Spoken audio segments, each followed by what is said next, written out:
మెదక్ జిల్లాలో వర్షాలు కురుస్తున్నాయి. జిల్లాలోని పలు ప్రాంతాల్లో వాన పడుతుంది. కొన్ని గ్రామాల్లో వీధులు జలమయమయ్యాయి.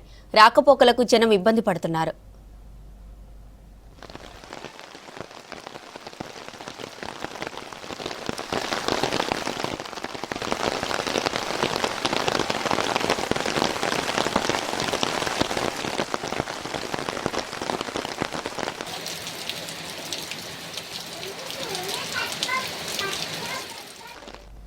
మెదక్ జిల్లాలో వర్షాలు కురుస్తున్నాయి. జిల్లాలోని పలు ప్రాంతాల్లో వాన పడుతుంది.